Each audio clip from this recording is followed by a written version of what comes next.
H right now. Close your mouth. Pick any note and sustain it for 10 seconds. Feel where the vibration goes, not in your throat.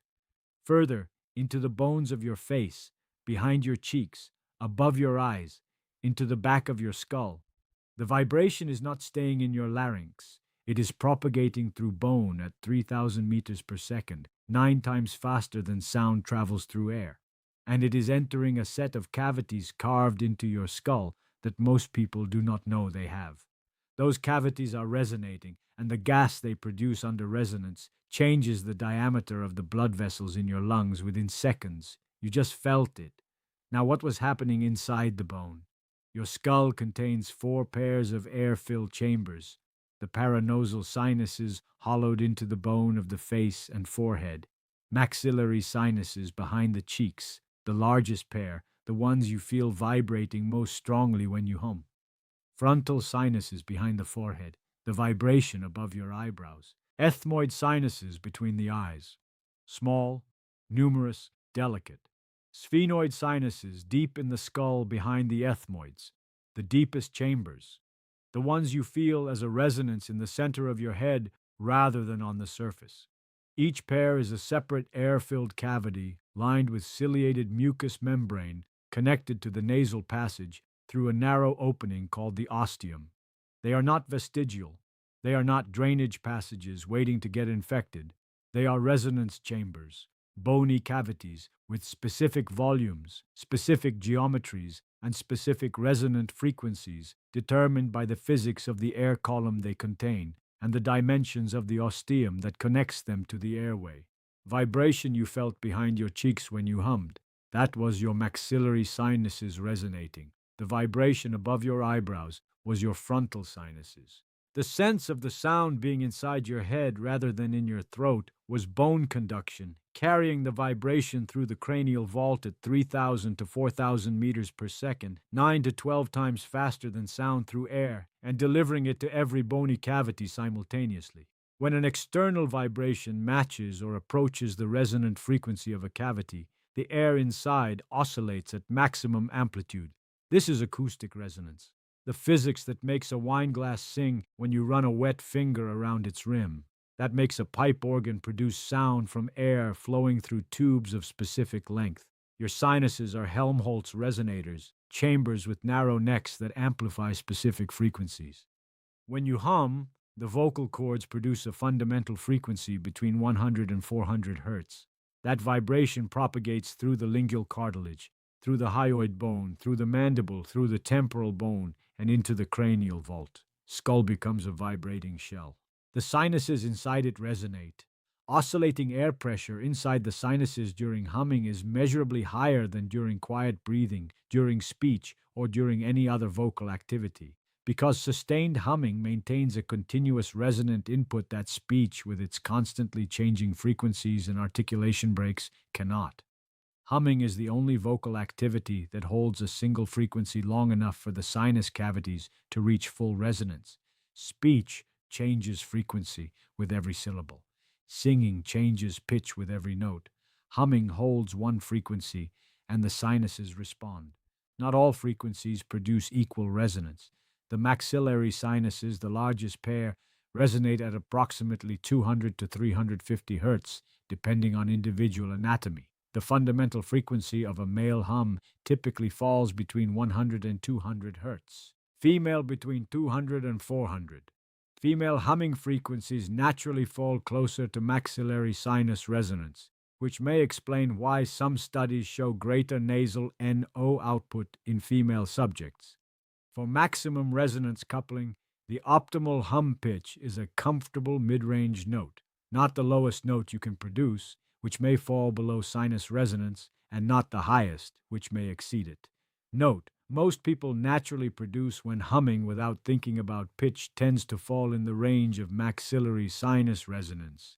Whether this is coincidence, anatomical correlation, or unconscious selection by the body for maximum resonance coupling has not been formally studied. You do not need to find the right note, the note that feels most natural, that requires the least effort, that sustains with the least strain. That note is likely close to the frequency your sinuses are tuned to. Maniscalco and colleagues published in the European Respiratory Journal that the frequency and amplitude of humming correlated with nasal nitric oxide output. Louder humming and frequencies closer to sinus resonance produced higher levels. The physics favors a relaxed, sustained mid-range hum, the kind you produce absent-mindedly while cooking, while walking, while sitting in a quiet room, the kind that feels natural rather than performed. The absence of effort is not laziness, it is resonance. The body finding the frequency that couples most efficiently with the bony chambers in its own skull. What matters is the gas, because what the sinuses produce under resonance is the part that connects a 60-second hum to the cardiovascular system. And the connection runs through the mucosal lining of every sinus cavity in your skull. Sinus epithelium. The mucosal lining of every sinus cavity continuously produces nitric oxide through constitutive nitric oxide synthesis. During quiet breathing, this node diffuses slowly through the ostea into the nasal airway and is inhaled in small quantities with each breath. The production is constant. The delivery is limited by diffusion. The narrow ostium restricts the rate at which the gas can escape from the sinus into the airway. The sinuses are producing a vasodilator continuously. Most of it sits in the cavity, accumulating slowly because the ostium is too narrow for efficient passive diffusion.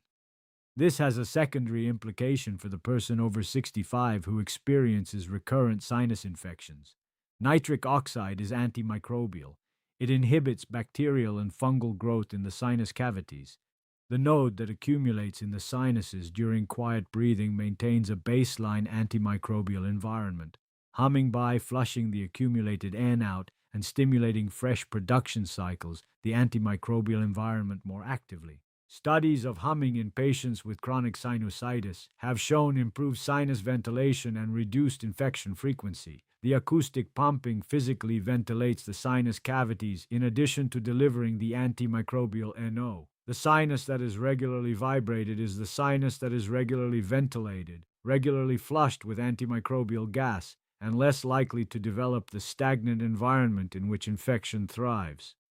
Weitzberg and Lundberg at the Karolinska Institute, whose finding was mentioned in the singing discussion, measured nasal NO output during humming versus quiet breathing and found a 15-fold increase from approximately 0.2 to 3 parts per million in exhaled nasal air. 15-fold. Not a percentage increase, not a doubling, a multiplication by 15, a magnitude increase that would be considered extraordinary for any single intervention. And the mechanism is purely acoustic. Oscillating air pressure during humming dramatically increases the gas exchange rate between the sinus cavity and the nasal airway. Each pressure oscillation flushes no enriched air out of the sinus through the ostium and draws fresh air in. The endo that would accumulate slowly during quiet breathing, diffusing through a narrow opening at the pace physics allows, is pumped out with each vibration cycle and replaced by fresh air that stimulates further production. The sinus is the production chamber. Humming is the pump. The ostium is the valve. The vibration frequency determines the pumping rate. 15-fold is not a pharmacological dose. It is a mechanical amplification. The sinus producing N at its normal rate. The humming pumping it out 15 times faster than quiet breathing delivers it. Think about what happens to that gas once it enters the nasal airway. You inhale it with your next breath. After humming, the NO-enriched air that the humming pumped out of the sinuses travels down the trachea and into the lungs. At the alveolar membrane, the thin barrier where gas exchange occurs between air and blood, the NO crosses into the pulmonary capillary blood. Once in the blood, nitric oxide activates soluble guanylate cycles in vascular smooth muscle cells, increasing intracellular cyclic GMP, which relaxes the smooth muscle and dilates the pulmonary vascule. This is the identical molecular mechanism of sildenafil, the pharmaceutical vasodilator that generates billions in annual revenue. The molecular pathway is not similar. It is identical. One enzyme, one second messenger, one smooth muscle response, one vasodilatory outcome. Indistinguishable at the molecular level. Your sinuses are manufacturing the molecule. Humming is delivering it to your lungs through acoustic pumping of bony resonance chambers in your skull. Pulmonary vasodilation has a downstream consequence. You can understand through the physics of gas exchange. Oxygen crosses the alveolar membrane into the blood by diffusion. The rate of diffusion depends on the surface area of the membrane in contact with blood, the thickness of the membrane, and the partial pressure gradient driving the oxygen across. When pulmonary capillaries dilate, more capillary surface area comes into contact with the alveolar membrane. More surface area means more diffusion area. More diffusion area means more oxygen transfer per breath. Each hum cycle that pumps NO from the sinuses into the lungs produces a brief period of enhanced pulmonary vasodilation and improved oxygen transfer efficiency. The effect is mild. This is not supplemental oxygen, not a bronchodilator, not a pharmaceutical intervention. It is a modest increase in the efficiency of a gas exchange system that was already working. But it is measurable, and it occurs with every hum.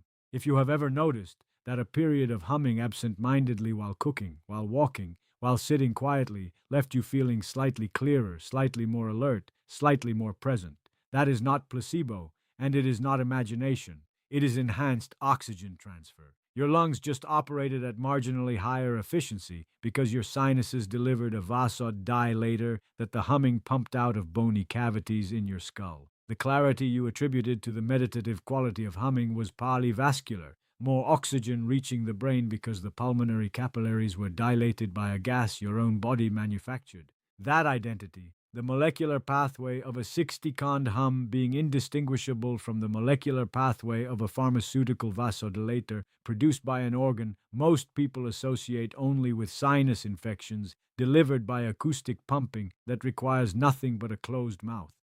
Reframes what the sinuses are because it means the sinuses are not passive cavities. They are production chambers for a cardiovascular molecule equipped with a delivery system that a hum activates, and the gas is only the first mechanism because the vibration that drives the sinus resonance is simultaneously propagating through every bone in your skull, and it is reaching structures that external sound cannot. When you hum, the vocal cords vibrate the lingual cartilage, which transmits vibration through the hyoid bone, through the mandible, through the temporal bone, and into the entire cranial vault. This is bone conduction. Mechanical vibration propagating through solid structures at 3,000 to 4,000 meters per second, far faster than through air. Your skull becomes a vibrating shell, and every structure inside it receives the vibration through the bone. Your inner ear detects bone-conducted vibration through the cochlea. This is why you hear your own hum as louder and deeper than anyone else hears it. The bone pathway delivers low-frequency vibration directly to the cochlea, bypassing the air pathway that attenuates low frequencies. The vibration the inner ear receives during humming is qualitatively different from any external sound. It is full spectrum, bone-conducted, and continuous. The vestibular organs adjacent to the cochlea also receive this vibration. Whether this produces the subjective groundedness that many people report during sustained humming has not been measured. The connection is anatomically plausible but not confirmed. The vestibular system is receiving a continuous, predictable, low-frequency input. Whether it interprets that input as stability, producing the grounded feeling humming, often carries remains an inference from anatomy, not a measured finding. Bone conduction pathway means the vibration reaches the vagus nerve, not only through the tissue surrounding the larynx, but through the temporal bone adjacent to the nerve's intraradial course. The vagus receives the vibration from two directions simultaneously, locally at the larynx and remotely through the skull. The dual delivery is unique to humming. External sounds do not produce it. Speech does not sustain it. Singing interrupts it. Only humming delivers continuous bone-conducted vibration to the vagus through both pathways for the full duration of the note. Consider what that means for the nerve. Vagus nerve passes directly alongside the larynx, separated from the vibrating vocal cords by millimeters of tissue. During humming, sustained vocal cord vibration mechanically stimulates the vagus through the surrounding tissue, not through a neural pathway, not through a reflex arc, but through direct mechanical vibration of the nerve itself. The vagal mechanism is the pathway. The singing discussion described lingual vibration activating the vagus through physical proximity. What humming adds is sustained, uninterrupted contact. The vagus cannot ignore it. The nerve is physically shaking at the frequency of the hum, and the shaking activates its afferent fibers the way any mechanical stimulus activates a nerve through mechanosensitive ion channels in the nerve membrane that open in response to physical deformation. If you were wearing a heart rate monitor while humming, you would see the effect within 15 to 20 seconds. Heart rate drops, not dramatically, typically 2 to 5 beats per minute, and heart rate variability increases. The vagal activation is shifting the autonomic balance toward parasympathetic dominance. You would feel it as a subtle settling, a sense of the chest opening, the shoulders dropping slightly, the jaw releasing tension you did not realize you were holding. The feeling arrives without effort because the mechanism does not require effort. The vibration stimulates the nerve responds, the heart slows, no conscious regulation needed. This is a third pathway to vagal activation, distinct from the baroreceptor feedback that slow breathing produces, distinct from the trigeminal vagal reflex that cold water on the face triggers. Humming stimulates the vagus through direct mechanical contact at the anatomical site, where the nerve is most superficial and most exposed to lingual vibration. The three pathways, respiratory, trigeminal, and mechanical, are independent. Each produces vagal activation through a different mechanism. Humming activates one of them continuously for as long as the hum is sustained. Humming produces a more sustained vagal stimulus than singing, because humming maintains continuous vocal cord vibration without the interruptions of articulation, consonants, breathing gaps, and pitch changes that singing requires. A person humming a single sustained note for 60 seconds delivers an unbroken mechanical stimulus to the vagus. 60 seconds of singing with its consonants, vowel transitions, and breathing pauses produces an intermittent stimulus. Vibration gap, vibration gap. Humming eliminates the gaps. The simplicity is the advantage, you see, and the vagal pathway is running simultaneously with a breathing mechanism that humming forces without any conscious control. Because humming can only occur during exhalation, and that physical constraint produces a breathing ratio that clinical protocols spend weeks teaching patients to achieve. Humming is exhalation. Inhale is necessarily silent. You cannot hum while breathing in. Try it. The vocal cords require exhaled air flowing past them to vibrate. Inhaled air flows in the wrong direction. Inhaled air flows in the wrong direction.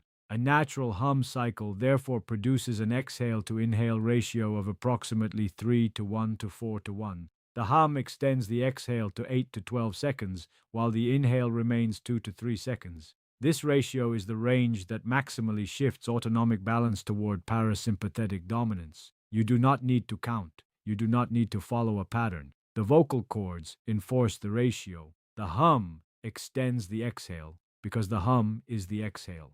The inhale is brief because it is a pause between hums. The body takes what it needs and returns to the note. Exhale activates the vagus through a second pathway, the baroreceptor reflex. Your aortic arch and carotid sinus detect the slight blood pressure increase during extended exhalation and trigger vagal output to slow the heart. This is the mechanism behind every clinical breathing protocol. Box breathing, 4-7-8 breathing, coherence breathing. All of them are trying to achieve the exhale-dominant ratio that humming produces automatically as a physical consequence of how the vocal cords work. Protocols require training. They require counting. Inhale for 4, hold for 7, exhale for 8. They require sustained attention to maintain the ratio. They require weeks of practice before the pattern becomes habitual. Humming requires nothing but a closed mouth and a note. Person who hums for 60 seconds is performing without instruction, without counting, without training. The breathing pattern that the clinical literature identifies as optimal for parasympathetic activation. The vocal cords enforce the ratio. The lungs comply.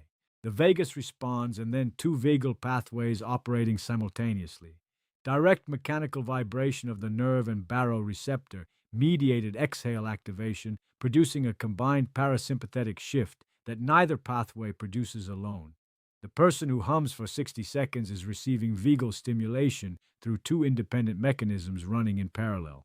Heart rate decreases, heart rate variability increases. The autonomic nervous system shifts from sympathetic to parasympathetic dominance, not because the person decided to relax, but because the physics of a vibrating vocal cord and a closed daughters produce the neural and respiratory inputs that the autonomic system interprets as safety. The dual pathway matters because each one alone has limitations. Mechanical vagal stimulation without the breathing ratio produces a more modest autonomic shift. The nerve is vibrating, but the barrel receptor pathway is not contributing. Extended exhale without the mechanical vibration produces a gradual shift, effective but slow, requiring sustained attention to maintain the ratio. Humming activates both pathways simultaneously through a single action. The vibration is automatic. The vocal cords produce it. The breathing ratio is automatic. The exhale to inhale constraint produces it. Neither requires conscious maintenance. The person hums, both pathways fire. The autonomic shift is the sum of two independent inputs arriving through two independent neural roots. Person over 65 who has been told to practice relaxation techniques, who has tried meditation and found it difficult, who has attempted breathing exercises and lost count, who feels that just relax is advice that does not come with a mechanism, has a 60-second